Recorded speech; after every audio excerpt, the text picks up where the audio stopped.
Video में हम discuss करेंगे रिगार्डिंग चैप्टर 27 ऑफ डीबीएमएस और जो टॉपिक है that is conflict serializable schedule. So देखिए यहाँ तक तो प्रीवियसली हम कवर कर ही चुके हैं ट्रांजैक्शन प्रोसेसिंग में regarding transaction property, states of transaction, DBMS schedule and testing of serialisability. Previous कुछ वीडियोस में आप देख सकते हैं टॉपिक्स। अब हम देखेंगे कॉन्फ्लिक्ट स्केड्यूल के बारे में एंड कॉन्फ्लिक्ट सीरियलाइजेबल स्केड्यूल और भी टॉपिक से रिलेटेड टू कॉन्फ्लिक्ट। सो सबसे पहले देखते हैं कि कॉन्फ्लिक्ट सीरियलाइजेबल स्केड्यूल किसको कहते हैं। A schedule is called conflict serializability if after swapping of non-conflicting operations it can transform into a serial schedule. The schedule will be a conflict serializable if it is conflict equivalent to a serial schedule. तो दो conditions यहाँ पे दी गई है कि देखिए बहुत सारे ऑपरेशंस क्या होते हैं। यदि रीड राइट की बात करें ट्रांजैक्शन में, सपोज यही मेन ऑपरेशंस की बात करें हम रीड और राइट की, तो नॉन कॉन्फ्लिक्टिंग ऑपरेशंस वो होते हैं जो एक दूसरे के साथ इंटरफेयर नहीं करेंगे। जैसे रीड दोनों में रीड हो रहा है, देन ये नॉन कॉन्फ्लिक्टिंग की कैटेगरी में आएगा। लेकिन एक भी राइट ऑपरेशन यदि है तो वो फिर वो ऑपरेशन कॉन्फ्लिक्टिंग हो जाते हैं, क्योंकि कुछ अपडेट हुआ, कुछ नई वैल्यू आई है। अब उसको गलत रीड कर लिया तो वो भी गलत है। तो ऐसे जहाँ राइट आ गया एक भी तो वो फिर कॉन्फ्लिक्टिंग वाली कैटेगरी में आ जाता है। बट रीड ऑपरेशंस जो होते हैं ना तो फिर वो नॉन कॉन्फ्लिक्टिंग में आते। तो इधर ये कहा गया है कि यदि जो नॉन कॉन्फ्लिक्टिंग ऑपरेशन है उनको स्वैप कर देंगे हम, तो फिर वो जो स्केड्यूल है ना वो सीरियल स्केड्यूल की तरह ट्रांसफॉर्म किया जा सकता है उसको। तो देखिए इसको कॉन्फ्लिक्ट सीरियलाइजेबल कब कहेंगे? If it is conflict equivalent होना चाहिए टू अ सीरियल स्केड्यूल। अब ये क्या होता है ये हम आगे पढ़ेंगे कि conflict equivalent to a serial schedule क्या होता है। कॉन्फ्लिक्टिंग ऑपरेशंस क्या होते हैं सबसे पहले वो देख लेते हैं। The two operations become conflicting if all conditions satisfy. ये तीनों कंडीशन सेटिस्फाई होनी चाहिए तो हम कहेंगे कि वो दोनों ऑपरेशंस कॉन्फ्लिक्टिंग है। सबसे पहली बात, दोनों सेपरेट ट्रांजैक्शंस को बिलोंग होने चाहिए। अब ये रीड राइट दोनों एक ही को है तो उसको कॉन्फ्लिक्टिंग नहीं कहेंगे। ये ऑपरेशन सेपरेट ट्रांजैक्शंस के होने चाहिए और वो एक ही डाटा आइटम पे सपोज ऑपरेशन परफॉर्म करे। जैसे रीड ए राइट ए, सपोज ट्रांजैक्शन 1 है वहाँ पे रीड ए है और ट्रांजैक्शन बी में राइट ए, तो एक ही डाटा आइटम पे रीड राइट हो रहा है तो ये कॉन्फ्लिक्टिंग हो जाएगा। ठीक है, सेम डाटा आइटम पे उनका कॉन्फ्लिक्ट होना चाहिए। They have the same data item, then at least one write operation होना चाहिए। यदि रीड है ना तो फर्क नहीं पड़ता, they contain at least one write operation. ठीक है, तो दोनों किसको बिलोंग करने चाहिए? सेपरेट ट्रांजैक्शंस को। फिर वो सेम डाटा आइटम होने चाहिए उन ऑपरेशंस पे, देन एटलीस्ट एक राइट ऑपरेशन होना चाहिए। तो देखिए एक एग्जांपल देखते हैं। Swapping is possible only if S1 and S2 are logically equivalent. यदि दो स्केड्यूल्स की बात करें तो स्वैपिंग वहाँ पॉसिबल होती है यदि वो लॉजिकली इक्विवेलेंट है। मतलब ऑपरेशंस को बस इधर उधर करना है, लेकिन वो आप देखेंगे तो लॉजिक दोनों में सेम यूज हो रहा होगा। जैसे एक ही डाटा आइटम पे ऑपरेशंस हो रहे हैं, बस ऑर्डर थोड़ा डिफरेंट है, तो वो आपके कहलाएंगे लॉजिकली इक्वल स्केड्यूल्स। जैसे देखिए एक दो स्केड्यूल्स की इधर हम बात करेंगे, schedule S1 and schedule S2। अब इसमें दो ट्रांजेक्शन है स्केड्यूल S1 में। पहले इसका ट्रांजेक्शन 1 का रीड, ये ए को रीड कर रहा है, फिर ट्रांजेक्शन 2 फिर ये ए को रीड कर रहा है, तो दोनों रीड ही तो कर रहे हैं। ए में जो भी वैल्यू है सपोज 5 है तो इसको भी 5 दिखेगी, इसको भी 5, तो ये नॉन कॉन्फ्लिक्टिंग ऑपरेशंस है। अब इसको स्वैप कर दो, मतलब इसको पहले रीड कर लो T2 वाले को और T1 को रीड है, तो कुछ फर्क नहीं पड़ता ना। T2 एक को रीड कर रहा है, इससे एक ही वैल्यू पे फर्क नहीं पड़ता कुछ, वो 5 ही रहने वाली है। तो इसीलिए इनको कहेंगे नॉन कॉन्फ्लिक्टिंग। स्वैप भी कर देंगे ना तो भी कोई कॉन्फ्लिक्ट नहीं होने वाली इनमें। Here S1 equal to S2 that means it is non conflict. अब कॉन्फ्लिक्टिंग स्केड्यूल्स की बात कर लेते हैं।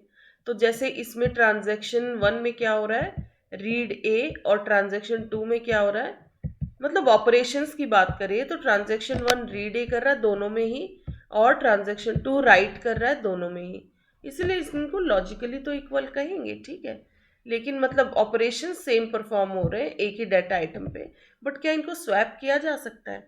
स्वैप करेंगे तो गड़बड़ हो जाएगी। कैसे हो जाएगी देखते हैं। स्केड्यूल S1 में ट्रांजेक्शन 1 में ये ए को रीड किया जा रहा, फिर T2 में राइट ए, मतलब ए को कुछ नई वैल्यू अपडेट कर दी गई है, राइट तभी करते हैं। इसको स्वैप कर दो, सपोज पहले राइट ए कर दो फिर रीड ए कर दो, तो ये इक्वल नहीं होंगे क्योंकि यहाँ कॉन्फ्लिक्ट हो जाएगी। राइट का काम हो गया ना। देखिए यहाँ पे ऑर्डर नहीं बदल सकते, हम स्वैपिंग नहीं कर सकते। स्वैप होता है इंटरचेंज, मतलब पहले एक उस ऑपरेशन को कर लो फिर दूसरे को। यहाँ पे जैसे पहले ये परफॉर्म हुआ बाद में ये, स्वैप मतलब पहले T2 वाला ऑपरेशन परफॉर्म कर लेते हैं फिर T1 का। तो देखिए यहाँ पे क्या होगा, सपोज ए की वैल्यू हम ले लेते हैं 5 है, तो ट्रांजेक्शन T2 भी ए की वैल्यू को 5 पे ही कुछ अपडेट करेगा ना। 5 + 1 क्या करेगा, सपोज वो +1 कुछ अपडेट कर रहा है। सपोज एक ऑपरेशन हुआ 6 की वैल्यू, बीच में कुछ ऑपरेशन हुए और फिर फाइनली ए की वैल्यू कुछ अपडेट होके सपोज नई वैल्यू 6 हो गई।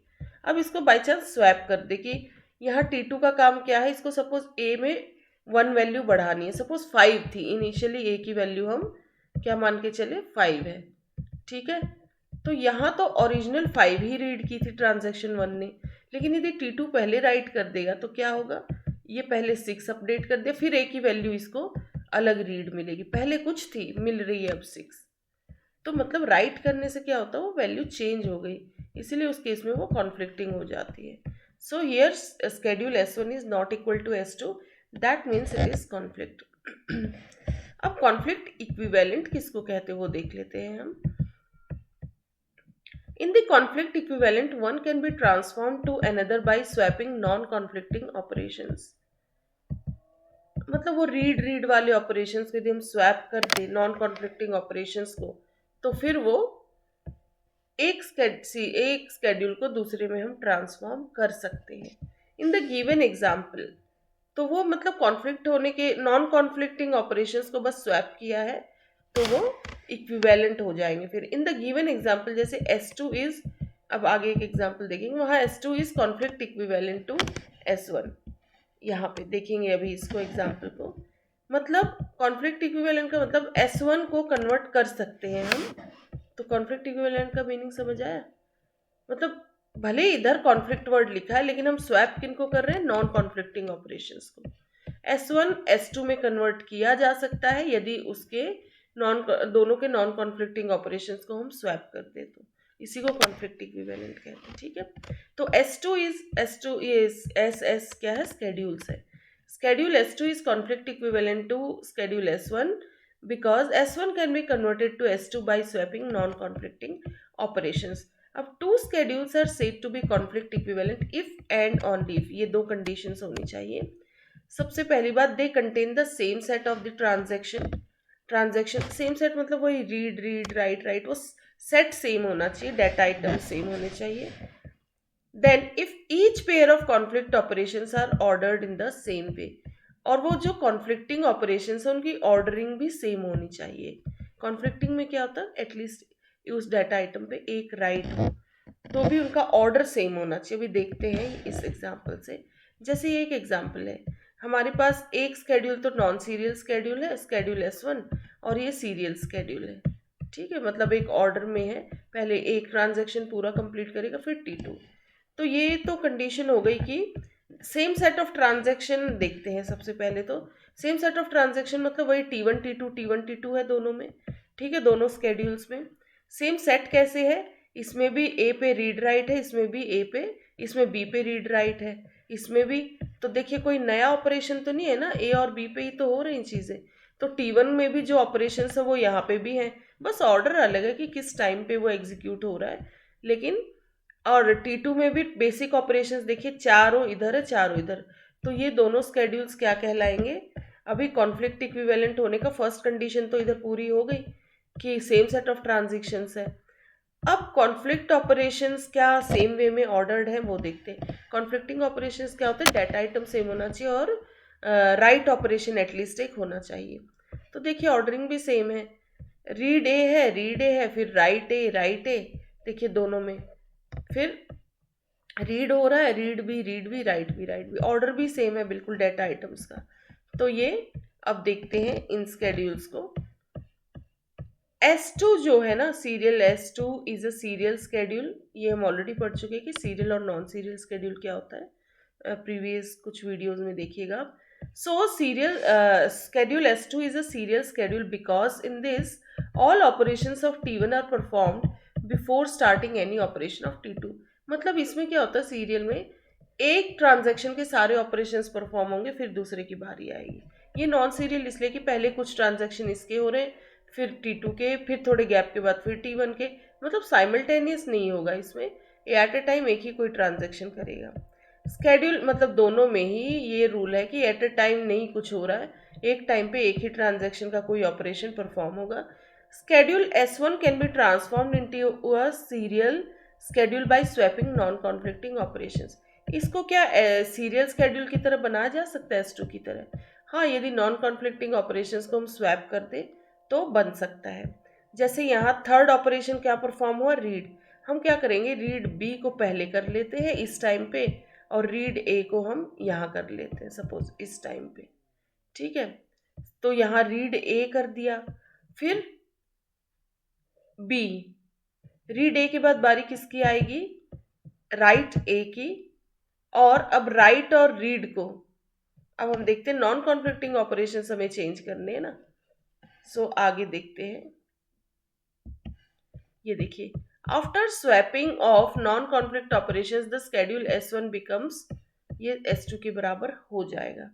जब इनको हम स्वैपिंग कर देंगे नॉन कॉन्फ्लिक्टिंग ऑपरेशंस को, तो फिर ये T1 ये स्केड्यूल S1 S2 की जैसे बन जाएगा, ठीक है। ये इस तरीके से इस ऑर्डर में करेंगे, ऐसे हो जाएगा ये। तो S1 क्या कहलाएगा, सीरियल कॉन्फ्लिक्ट सीरियलाइजेबल। मतलब इसके नॉन कॉन्फ्लिक्टिंग ऑपरेशंस को हमने स्वैप कर दिया तो ये फिर सीरियलाइजेबल बन गया। नाउ व्यू सीरियलाइजेबिलिटी देखते हैं हम। कॉन्फ्लिक्ट सीरियल स्केड्यूल यहाँ पे देख चुके हैं, अब व्यू सीरियलाइजेबिलिटी क्या है वो टॉपिक हम यहाँ पे कवर करेंगे। View serialisability, a schedule will view serializable if it is view equivalent to a serial schedule। यदि ये व्यू इक्विवेलेंट रहेगा सीरियल स्केड्यूल के, ये सब विद एग्जांपल और अच्छे से समझ आएगा। If a schedule is conflict serializable then it will be view serializable. यदि एक स्केड्यूल कॉन्फ्लिक्ट सीरियलाइजेबल है, कॉन्फ्लिक्ट सीरियलाइजेबल क्या हम देख चुके हैं, यदि एक स्केड्यूल कॉन्फ्लिक्ट सीरियलाइजेबल है तो वो क्या कहलाएगा, व्यू सीरियलाइजेबल। थर्ड पॉइंट है, the view serializable which does not conflict serializable contains blind writes। और एक ऐसा व्यू सीरियलाइजेबल जो कि कॉन्फ्लिक्ट सीरियलाइजेबल नहीं है, तो वहाँ पे ब्लाइंड राइट्स हो रहे हैं, ठीक है। ये सब भी क्या है देखेंगे आगे। बेसिक के पॉइंट्स आपको याद रखना कि व्यू सीरियलाइजेबल किसको कहते हैं, व्यू इक्विवेलेंट किसको कहते हैं। जैसे हमने कॉन्फ्लिक्ट इक्विवेलेंट देखा, तो व्यू इक्विवेलेंट क्या है, two schedules S1 and S2 are said to be view equivalent if they satisfy the following conditions.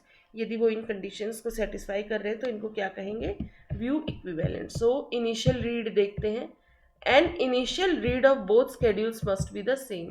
इसकी कंडीशंस क्या क्या है वो देखते हैं। सबसे पहली कंडीशन व्यू इक्विवेलेंट होने की क्या है कि दोनों ट्रांजैक्शंस के मतलब दोनों स्केड्यूल्स S1 और S2 का जो इनिशियल रीड होगा वो सेम होना चाहिए। पहला रीड चाहे वो ट्रांजैक्शन 1 में हो चाहे T2 में हो ट्रांजैक्शन 2 में, लेकिन उसका जो पहला रीड है वो दोनों का बिल्कुल सेम होना चाहिए। सपोज टू स्केड्यूल्स है S1 and S2। In schedule S1 if a transaction T1 is reading the data item A. देखो यहाँ भी ट्रांजैक्शन T1 पहला रीड क्या है, ये तो ये ए ही डाटा आइटम को रीड कर रहा है ना, और T1 T2 इनमें से पहला रीड क्या है, ये भी ए को ही रीड कर रहा है, तो दोनों रीड सेम हो गए। तो पहला रीड दोनों ही स्केड्यूल्स का क्या है, सेम है। सो देखो in schedule S1 if a transaction T1 is reading the data item A, then in S2 transaction T1 should also read A. यदि यहाँ पहले रीड में रीड बी होता तो फिर इनको ये पहली कंडीशन ही हमारी फॉल्स हो जाती। व्यू सीरियलाइजेबल की पहली कंडीशन है कि इनिशियल रीड दोनों का सेम होना चाहिए, दोनों स्केड्यूल्स का। So above two schedules are we equivalent because initial view equivalent. तो इन दोनों को हम व्यू इक्विवेलेंट क्यों कहेंगे, बिकॉज इनका जो इनिशियल रीड ऑपरेशन है वो दोनों स्केड्यूल्स का सेम है। Because initial read operation in S1 is done by T1 and in S2 it is also done by, दोनों ही ट्रांजैक्शन। देखिए मैंने यदि ऐसा कहा हो कि कोई भी ट्रांजैक्शन रीड करे तो ये भी कंडीशन है कि ट्रांजैक्शन भी सेम होना चाहिए और वो डाटा आइटम भी। ठीक है, यदि रीड ए यहाँ हो रहा तो ऐसा नहीं कि रीड ए T2 में होगा। अपडेट रीड, अब सेकंड ऑप्शन, सेकंड जो कंडीशन वो है update read in schedule S1। Update मतलब कुछ राइट करना। In schedule S1 if T1 is reading TI, देखिए TI TJ क्यों कहा गया है, मोर देन कितने भी ऑपरेशन हो सकते हैं ना, ट्रांजेक्शन 3 की बात हो सकती है, ट्रांजेक्शन 4 की, 2 की, इसीलिए जनरल टर्म्स हो गए TI और TJ। In schedule S1 suppose TI is reading A which is updated by TJ, then in S2 also TI should read A which is updated by TJ। देखिए इसमें ये कहा गया है कि यदि कोई एक ट्रांजेक्शन है, कुछ भी हो सकता है, T1 T2 T3, यदि वो रीड कर रहा है कोई उस वैल्यू को जो कि ट्रांजैक्शन TJ ने अपडेट किए, तो S2 में भी ऐसा ही होना चाहिए। सपोज या इधर हम ले लेते I को 1, T1 ले लेते सपोज, मान के चलते, और इधर T2। सपोज T2 ने राइट A किया था और उसको रीड कौन कर रहा था, T1, तो स्केड्यूल S2 में भी यही होना चाहिए। वो राइट कौन कर रहा होगा, T2, और उसको रीड कौन कर रहा होगा, T1। उल्टा नहीं होना चाहिए कि पता चला उस चीज को राइट T1 कर रहा है और रीड TJ कर। ऑर्डर भी सेम होना चाहिए, जो राइट कर रहा है मतलब अपडेट कर रहा है उसी वैल्यू को फिर वो दोनों में ही TI ही रीड करे इसको, अपडेट भी कोई और करे तो वो ऑर्डर सेम होना चाहिए अपडेट का। तो देखिए जैसे ये दो स्केड्यूल्स हम ले लेते हैं, schedule S1 and schedule S2, तो ये ट्रांजैक्शंस है। अब देखिए यहाँ पे above two schedules are not view equal, ये व्यू इक्विवेलेंट नहीं है, क्योंकि स्केड्यूल S1 में क्या हो रहा है, अपडेट कौन कर रहा है, T2 राइट A को, राइट A मतलब अपडेट करना, A को अपडेट किसने किया, T2 ने, फिर रीड कौन कर रहा है इसके बाद, T3। लेकिन इधर क्या हो रहा है देखिए, सो वही चीज लिखी है, about two schedules are not view equal because in S1 T3 is reading A updated by T2 and S2 में क्या हो रहा है, T3 is reading A updated by T1। यहाँ पे ये T3 रीड तो कर रहा है लेकिन जस्ट इमीडिएट राइट कौन कर रहा है उसको, T1। लेकिन हमारा अपडेट रीड में क्या होना चाहिए कि ऑर्डर सेम, यदि यहाँ T2 ने कुछ राइट किया और उसको T3 रीड कर रहा है जस्ट नेक्स्ट आफ्टर T2 की राइट करते T3 रीड कर रहा है, तो यहाँ पे भी ये जो रीड A हो रहा है बाय ट्रांजैक्शन T3, ये राइट A यहाँ होता तो मतलब T2 का ना करके T1 वाले A को रीड कर रहा है ना, तो ये अपडेट रीड वाली चीज इधर फॉलो नहीं हुई, इसीलिए ये व्यू इक्विवेलेंट नहीं है। ये सेकंड कंडीशन हो गई। फाइनल राइट की यदि बात करें, एक कंडीशन आएगी कि फाइनल राइट कौन कर रहा है, कैसे कर रहा है, उससे रिलेटेड होगा। अब final write must be the same between both the schedules, final write दोनों का सेम होना चाहिए। जैसे in schedule S1 if a transaction T1 updates A at last, suppose A item ही लास्ट अपडेट हो रहा है, तो S2 में भी A ही लास्ट अपडेट हो, then in S2 final write operation should also be done by T1। मतलब सेम ट्रांजैक्शन ही उस लास्ट राइट के ऑपरेशन को परफॉर्म करे दोनों ही स्केड्यूल्स में। जैसे ये स्केड्यूल S1 है, स्केड्यूल S2 है, दोनों में ही फाइनल राइट A को कौन कर रहा है, T3 ट्रांजैक्शन। ठीक है, ऐसा होता है कि यहाँ तो T3 कर रहा है और यहाँ राइट T2 कर रहा है फाइनल राइट, तो this will not be view equivalent. View equivalent होने के लिए फाइनल राइट्स दोनों के सेम ही ट्रांजैक्शन के द्वारा होने चाहिए और सेम डाटा आइटम पे। So above two schedules is view equal because final write operation in S1 is done by T3, final write operation ये राइट A कौन परफॉर्म कर रहा है, T3। ऐसे ही स्केड्यूल S2 में भी कौन परफॉर्म कर रहा है, T3। And in S2 the final write operation is also done by T3, तो ये व्यू इक्विवेलेंट कहलाएंगे। नाउ एक एग्जाम्पल देखते हैं। सपोज ये ट्रांजेक्शन्स दे दिए गए हैं, ये एक स्केड्यूल दिया है हमको S, इसमें 3 ट्रांजेक्शन दे दिए हैं, तीनों ट्रांजेक्शन में पॉसिबल नंबर ऑफ क्या हो सकता है, ऑर्डर स्केड्यूल्स, कितने स्केड्यूल्स आप बना सकते हैं। जैसे ये तो एक स्केड्यूल दे दिया, इस ऑर्डर में हमने लिख दिया, लेकिन ऐसे ही कितने स्केड्यूल्स बन सकते हैं, तो उसका एक तरीका क्या होता है, यदि 3 ट्रांजैक्शंस हैं तो कितने स्केड्यूल्स बन सकते हैं वो हम देखेंगे। With 3 transactions the total number of possible schedule वो होंगे, देखिए 3 फैक्टोरियल। 3 ट्रांजेक्शंस के लिए हम उन ट्रांजेक्शंस को किस किस ऑर्डर में कर सकते हैं, 3 फैक्टोरियल वेज में। 3 फैक्टोरियल मतलब 3 इंटू 2 इंटू 1, फैक्टोरियल का इस तरीके से होता है 3 इंटू 2 इंटू 1, तो क्या हो जाएगा 6 डिफरेंट वेज में हम इन तीनों ट्रांजेक्शन्स को हम स्केड्यूल्स बना सकते।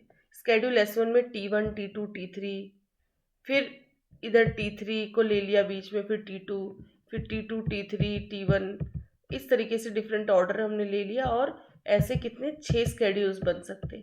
पहले स्केड्यूल की बात करते हैं। T1 ऑपरेशंस यही रहेंगे, हम बस स्केड्यूल्स चेंज करें, बेसिक ऑपरेशन यही रहेंगे। इसमें 2 ऑपरेशंस है, इसमें 1 है और इसमें भी 1 है। अब देखो फर्स्ट स्केड्यूल सपोज हम लेते हैं, स्केड्यूल S1। सपोज हमने ऐसा कुछ लिया कि दोनों को पहले लिख दिया रीड ए राइट ए, फिर T2 में राइट ए, ठीक है। अब देखो स्टेप 1, अब हम किन किन को कंपेयर कर रहे हैं, इस मेन वाले स्केड्यूल S को और जो हमने नया बनाया है S1। S के साथ ही इनिशियल स्केड्यूल क्या है, मतलब मेन एग्जाम्पल में स्केड्यूल S है, उसी के साथ इनको हम कुछ कंपैरिजन करके देखते हैं। स्टेप 1 है final updation on data items. In both schedules देखिए S जो था ओरिजिनल एग्जाम्पल में जो दिया और S1 दोनों में देखिए there is no read except the initial read, that is why we don't need to check that condition. तो final update on data items, फिर देखिए यहाँ पे क्या है, जैसे ये फाइनल राइट था, अपडेट रीड था ना, पहले सेकंड कंडीशन को चेक कर लिया। यहाँ पे ये देखिए इनिशियल रीड वाली कंडीशन हमारी हमने पहले लिया था यहाँ पे, बट इसको ऑर्डर को आप कहीं भी चेंज कर सकते हैं। अपडेट रीड है मतलब जो ऑपरेशन कुछ रीड कर रहा है तो उससे नेक्स्ट वो उसी को रीड करे जो उससे प्रीवियस किसने राइट किया था, दोनों में वो ट्रांजैक्शन सेम होना चाहिए। तो क्योंकि देखिए यहाँ पे अपडेट ऑन डाटा आइटम्स, ये जो अपडेट वाली चीज थी ना, अपडेट रीड जिसको कहते हैं, तो यहाँ तो एक ही रीड है देखिए और कोई रीड ही नहीं है। कोई चीज राइट होके रीड हो रही है ऐसा तो कोई ऑपरेशन ही नहीं हो रहा है, मतलब एक ही इनिशियल रीड है। तो ये जो अपडेट रीड वाली कंडीशन तो हम चेक ही नहीं करेंगे, there is no read except the initial read, that is why ये कंडीशन हमको देखनी ही नहीं है, क्योंकि ऐसी कोई चीज़ हमको मिली ही नहीं कि कुछ चीज़ राइट हो रही हो फिर रीड हो रहा हो। ठीक है, सिर्फ इनिशियल रीड है, उसके बाद तो ऐसा कोई ऑपरेशन ही नहीं है। अब इनिशियल रीड वाली चीज़ देखते हैं। इनिशियल रीड दोनों की सेम ही ट्रांजैक्शन के द्वारा होनी चाहिए।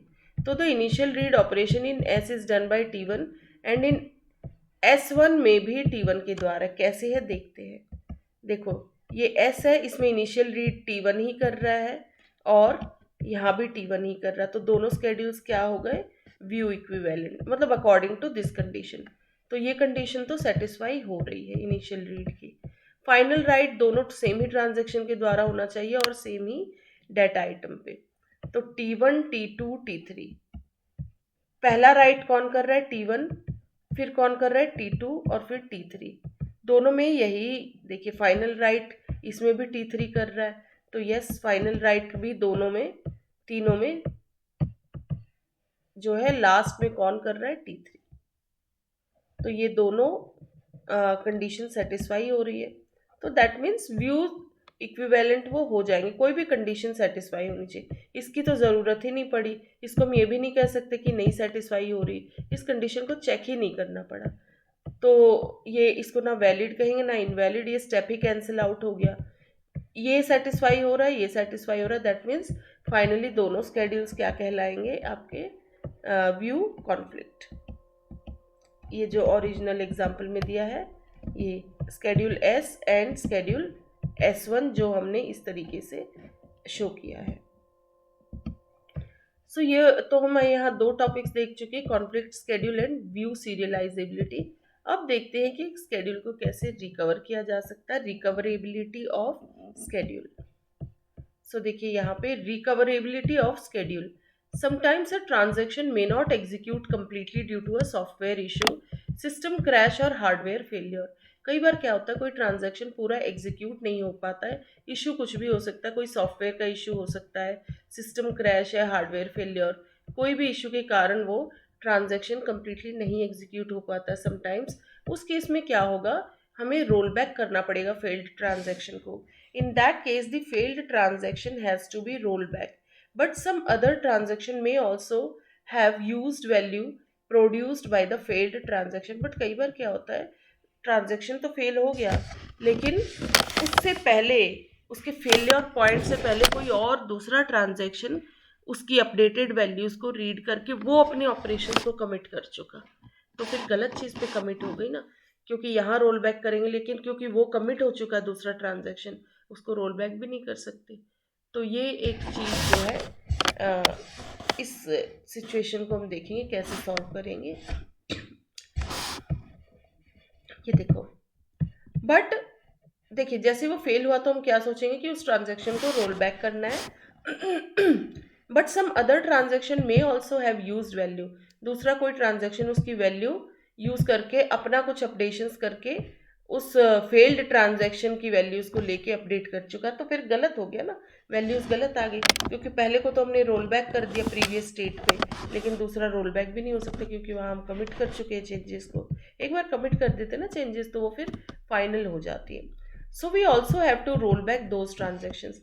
यहाँ हमें क्या करना पड़ेगा, कुछ ऐसा मैकेनिज्म देखना पड़ेगा कि यदि कोई ट्रांजैक्शन ने कुछ चेंजेस किए और दूसरा उसको उन पर वर्क कर रहा है, उन चेंजेस को लेके अपने कुछ ऑपरेशंस परफॉर्म करके कमिट कर रहा है, उससे पहले हम क्या करेंगे कि जैसे एक ट्रांजैक्शन को तो रोल बैक कर दिया, दूसरे को नहीं कर पाएंगे, तो हम क्या करेंगे कि यदि सपोज एक ट्रांजैक्शन है उसने कुछ अपडेशंस किए और दूसरा उसको फॉलो करके अपने कुछ ऑपरेशंस परफॉर्म कर दिया, तो वहाँ सारी चीज़ें हम कर लेंगे लेकिन उसको कमिट नहीं करेंगे। कब तक नहीं करेंगे, जब तक पहले ट्रांजैक्शन के कमिट का कंफर्मेशन ना आ जाए। यदि आ जाता है तो उसके बाद ही करेंगे। पहले करने से दिक्कत क्या होती है कि जो फेल हुआ उसको तो रोल बैक कर दिया, लेकिन दूसरे वाले को हम नहीं कर पाएंगे क्योंकि कमिट हो चुका है वहाँ पे। तो हम सारी चीज़ें परफॉर्म कर लेंगे, बस कमिट बाद में कर देंगे। जब जब तक कंफर्मेशन नहीं आएगा पहले का, तो तब तक दूसरे को हम कमिट नहीं करेंगे। तो इससे वो फिर सिचुएशन रोल बैक वाली सॉल्व हो जाती है। इसमें क्या होगा, फिर ट्रांजैक्शन T1 ही कमिट नहीं होता, T2 भी नहीं होगा। दैट मीन्स बाकी के सारे ट्रांजैक्शंस भी उनको भी रोल बैक कर दिया जाएगा। जैसे इधर एक ये टेबुलर फॉर्म में देखिए ट्रांजैक्शंस दिए गए हैं, तो लेट्स सी, इसको समझने की कोशिश करते हैं। जैसे ये T1 है और ये T2 है, दो ट्रांजैक्शंस हैं। T1 के बफर स्पेस की बात करते हैं, मतलब जो वैल्यूज़ यहाँ स्टोर्ड है एक्चुअल वैल्यूज़, और T2 के बफर स्पेस की, T2 का बफर स्पेस यहाँ है। डेटाबेस का मतलब होता है यहाँ फाइनली ए की वैल्यू क्या अपडेट हो गई, ठीक है। तो इनिशियल वैल्यू हम डेटाबेस में क्या देख रहे हैं, सपोज ए की वैल्यू कितनी है 6500, तो T1 क्या करेगा, ए की वैल्यू को रीड करेगा। रीड मतलब बफर स्पेस में क्या वैल्यू देख रहा है 6500, क्योंकि डेटाबेस में वही सेव है।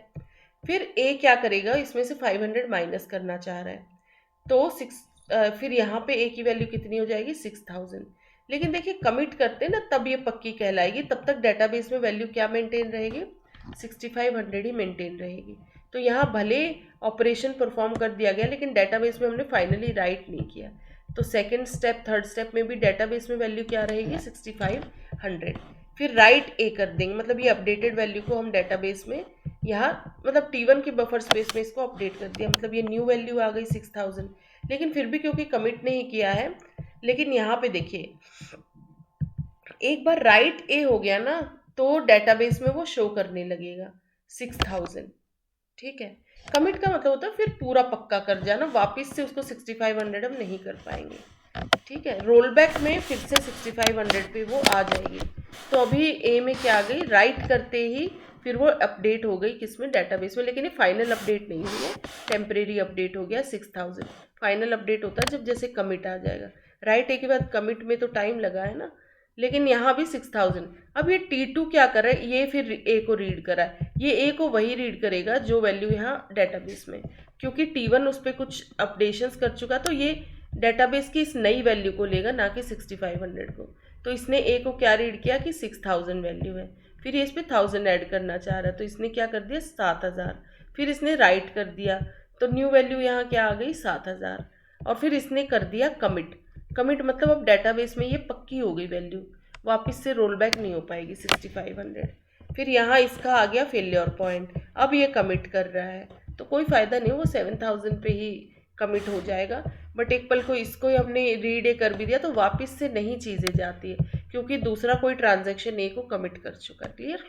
तो ये चीज़ ठीक नहीं मानी जाती, इसको हम सॉल्व करेंगे। इसका एक्सप्लेनेशन दिया देखिए। The about table 1 shows a schedule which has 2 transactions. ये एक स्केड्यूल है जिसमें कितने ट्रांजेक्शंस है, T1 एंड T2 2। इन्हीं के ऑपरेशंस को दिखाया गया है। T1 reads and writes the value of A and that value is read and written by T2। इसने जो रीड और राइट किया, ये ऑपरेशंस परफॉर्म किए, तो ए की इस नई रीड राइट वैल्यू पे नेक्स्ट ऑपरेशंस तो इस वैल्यू पे परफॉर्म हो रहे हैं ना, जो T1 ने परफॉर्म किए थे। तो 6000 पे शुरू किया है इसने T2 ने, तो ये उसी वैल्यू पे वर्क करेगा जो T1 ने राइट करी थी। अब T2 ने यहाँ पे कमिट कर दिया, लेकिन थोड़े टाइम बाद इसने देखा कि नहीं, ये ट्रांजैक्शन तो फेल हो गया। But later on T1 fails, T1 fail हो गया और ये फेलियर पॉइंट पे यहाँ फिर कमिट हुआ है ड्यू टू द फेलियर। लेकिन फेलियर पॉइंट पे इसके कमिट से पहले हमने, फेलियर पॉइंट आ गया तो हम रोल बैक करना चाह रहे हैं कि ए की वैल्यू कितनी होनी चाहिए, वही जो पहले थी 6500। Due to the failure if you have to roll back T1, T2 should also भी रोल बैक। फिर T2 भी तो गलत कमिट हुआ ना, हमें इसको भी रोल बैक करना पड़ेगा because it reads the value written by T1 but T2 can't be roll back because it already committed.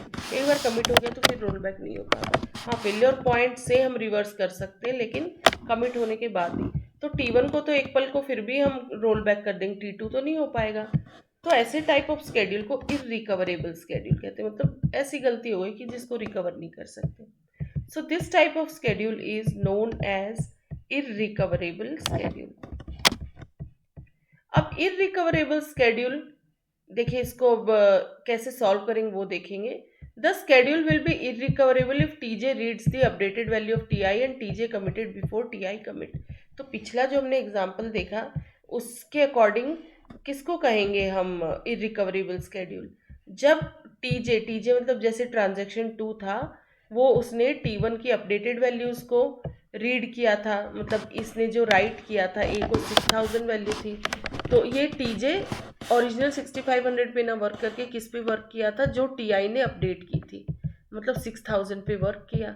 और फिर TJ ने तो कमिट कर दिया लेकिन TI ने कमिट नहीं किया, वो फेल हो गया था। मतलब जिसने वैल्यू इनिशियल अपडेट की थी उस पर TJ ने तो वर्क कर लिया, लेकिन TI फेल हो गया बाद में।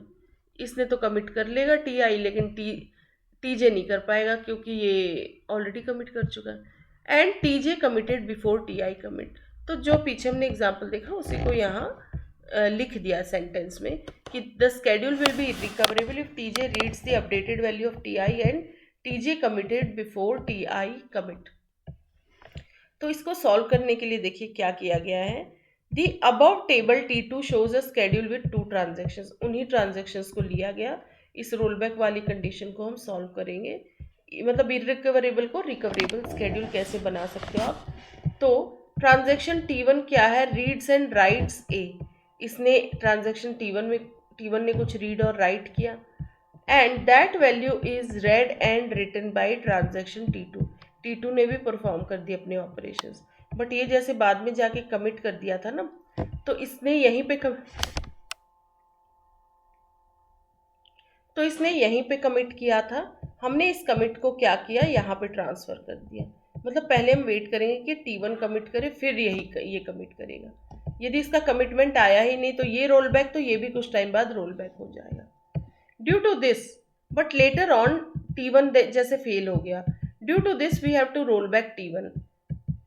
तो हम ऐसा कुछ करेंगे ही नहीं कि T2 को पहले T1 से पहले कमिट करते, वी विल वेट। ठीक है, वो गलती हमने उधर कर दी थी कि T2 को पहले कमिट कर दिया, तो उससे T2 को रोल बैक नहीं कर पा रहे थे हम। अब हम T2 को भी कमिट नहीं करेंगे, हम जब तक T1 का कमिट नहीं होगा तब तक T2 को कमिट नहीं करेंगे। तो कोई ट्रांजैक्शन किसी पे डिपेंड है, मतलब उसके वैल्यूज़ को लेके उसने कुछ अपडेशन किया है, तो जिससे वैल्यू ली है जब तक वो कमिट नहीं होगा तब तक T2 कमिट नहीं होगा। भले वो ऑपरेशंस परफॉर्म कर सकता है इन द मीनवाइल, जैसे ये ऑपरेशंस तो परफॉर्म हो गए इसके, लेकिन ये कमिट नहीं करेगा जब तक कि T1 का कमिट नहीं होगा। सो देखिए, due to this we have to roll back T1। यहाँ फेलियर पॉइंट आ गया T1 का, तो हमें इसको रोल बैक करना पड़ेगा, हम कमिट नहीं कर पाएंगे, उससे पहले फेलियर पॉइंट पे ही रोल बैक कर देंगे, और बाद में जैसे ही सक्सेस होगा, बाद में फिर वो जब भी कमिट होगा आफ्टर सम टाइम। सो देखो, T2 should be roll back because T2 has read the value written by T1। ये फेलियर पॉइंट आया तो इसको रोल बैक किया, तो T2 को भी रोल बैक करना पड़ेगा। As it has not committed, अभी तक फेलियर, इसका फेलियर पॉइंट आया, इसने कुछ कमिट तो किया नहीं है, तो ये भी यहीं से रोल बैक कर जाएगा पूरा। As it has not committed before T1 commits, so we can roll back transaction T2 as well। तो हमने क्या किया, ट्रांजेक्शन T2 को भी रोल बैक कर सकते हैं। सो it is recoverable, that means अब ये रिकवरेबल स्केड्यूल बन गया है। लेकिन और क्या, कैसे टाइप का रोल बैक हो रहा है इसमें, with cascade roll back. Cascade मतलब एक के बाद एक रोल बैक होगा, पहले जो फेलियर हुआ उसका रोल बैक होगा, फिर क्योंकि T2 उस पर डिपेंड था, फिर इसका रोल बैक हो जाएगा। ठीक है, तो इसको कहते हैं रिकवरेबल हो गया अब ये, बट विद कैसे टाइप का roll back, cascade roll back. So it is recoverable with cascade roll back. अब recoverable with cascading roll back क्या होता है, इसी चीज को जो हमने यहाँ देखा। देखिए, ये जो रिकवरेबल स्केड्यूल ये वाली चीज है ना, ये इसके लिए लिखी हुई है, इस वाले टेबल के लिए, और ये जो चीज लिखी हुई है कैस्केडिंग रोल बैक, ये इस वाले टेबल के लिए लिखी हुई है। क्लियर? मतलब अब वो जो पिछला हमने देखा, the schedule will B recoverable with cascading roll back if TJ reads the updated value of TI and commit of TJ is, TJ का कमिट तब तक डिले करेंगे जब तक टीआई का कमिट नहीं होगा। Commit of TJ is delayed till commit of TI. फिर और एक टेबल देखते हैं, सपोज ये T1 है और ये T2 है। सपोज इन्हीं ट्रांजेक्शन्स की बात करें, सक्सेस की बात, अभी फेलियर पॉइंट देखा था, सपोज ये सक्सेसफुल हो गया, तब क्या होगा देखिए। इसने ए को रीड किया, मतलब वही 6500 वैल्यू, 500 माइनस की तो ए की वैल्यू 6000, फिर इसने ए को राइट कर दिया, तो अब डेटाबेस में 65 के बजाय क्या हो गया 6000, क्योंकि राइट ऑपरेशन हो गया। अब इसने इस स्टेप पे कर दिया कमिट, और साइमल्टेनियसली ये ए को रीड कर रहा है, तो 6000, ठीक है, तो 6000 ही रीड करेगा क्योंकि यहाँ कमिट हो चुका है। एंड ए में ये फिर 7000, मतलब 1000 ऐड करके 7000, तो अभी तो रीड ही ऑपरेशन चल रहा है ना, राइट तो किया नहीं है, तो पुरानी ही वैल्यू चलेगी 6000। अब इसने ए को राइट कर दिया, मतलब अपडेट कर दिया, तो 7000 वैल्यू, नई वैल्यू 7000 हो गई, और फिर कमिट हो गया, तो ये सक्सेसफुल ट्रांजेक्शन्स हो गए। So above table T3 shows a schedule with 2 transactions। Transaction T1 reads and write A and commits, ठीक है, पहले T1 ने कमिट कर दिया, फिर T2 ने, and that value is read and written by T2।